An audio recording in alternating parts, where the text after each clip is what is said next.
Welcome to the kidsministry.blog podcast. Every episode, we share ideas, tips, and resources to help your children's ministry thrive. Okay, so let's dive in. Our focus today comes straight from an article on Kids Ministry blog called 5 Strategies for Interactive Teaching. Right. I saw that one. It really nails a common problem. It totally does. Yeah. The author talks about, planning these lessons, thinking they're going to be great. Mm-hmm. Pouring hours into them. Exactly. And then boom, 5 minutes in, the kids are just gone, glazed over, asking if it's time to leave yet. Yeah, the ceiling tiles suddenly become fascinating. Totally. And the author's big realization, key, was, quote, they were doing all the talking and they were doing all the sitting. Which, as they put it, is basically torture for kids. Right. Because kids are wired for movement, for interaction. You can't just lecture them. No, absolutely not. And this is really about understanding what truly engages anyone, not just kids. What makes learning stick versus counting those ceiling tiles. Okay, so first up, strategy 1 the author pushes pretty simple. Just let them move already. Yes. Stop fighting it. Kids need to move. Their bodies are practically buzzing with energy. And the article says movement isn't a distraction. It helps. It absolutely helps. It's not a bug. It's a feature, Movement wakes up the brain, helps information sink in, like acting out Bible stories. Like the David and Goliath example. Exactly. Kids marching, looking scared, cheering. They feel the story. They even mention using a wiggly kid, Emma, to demonstrate things. Turning that energy into a positive. I like that. Channels it. Makes learning active, not passive. Okay, so besides moving, the next big shift was from telling to asking.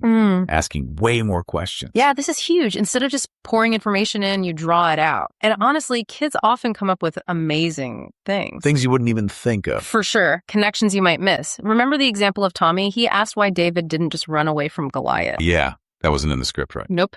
But it led to this incredible discussion about real courage, about trusting God when you're scared. That's deeper than just saying David was brave.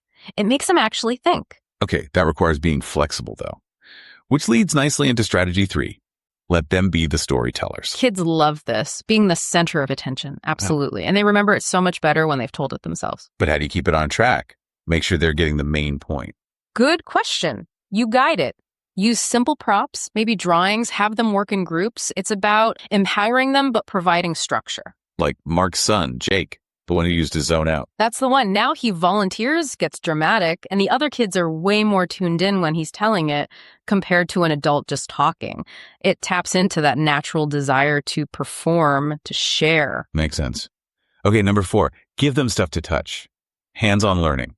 Yes, so important. Kids learn through their senses. Looking and listening is only part of it. So like actual objects. Exactly. Real rocks for David and Goliath. Coins for the parables. Actual bread for the fitting the 5,000 story. Tangible things. The mustard seeds example was great too, seeing how tiny they really are. Right. It made the parable way more sense. Or Lisa's sheep wool. Apparently the kids talked about that for weeks just because they could feel it. It makes abstract ideas concrete, helps them stick in their brains. Love that. Okay, final strategy number 5. Connect it to their actual lives. Make it relevant. Crucial. Ancient stories can feel so distant otherwise. You have to bridge that gap. How do you do that? Ask questions like, hey, when have you helped someone who really needed it? Connect the feeding of the 5,000 to like sharing lunch or helping a neighbor. Like Emma's family bringing dinner to someone. Perfect example. When they see how these stories apply now to their lives, suddenly they care way more about paying attention. It makes it meaningful. So summing up what doesn't work.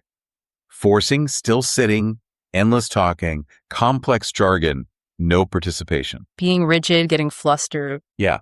But what does work is planning for interaction, asking good questions, letting them move, talk, touch. Using props, making those real-life connections, and being flexible. Exactly.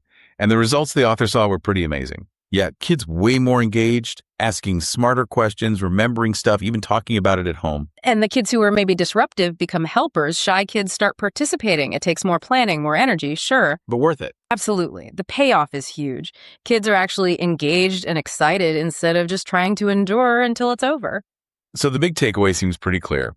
Kids, probably all of us, really learn way better when they're actively doing something, not just hearing about it. Precisely.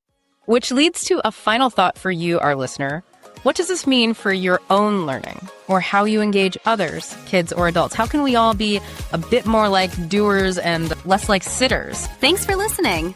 To find more ideas, tips, and resources, go to kidsministry.blog. We'll see you next time.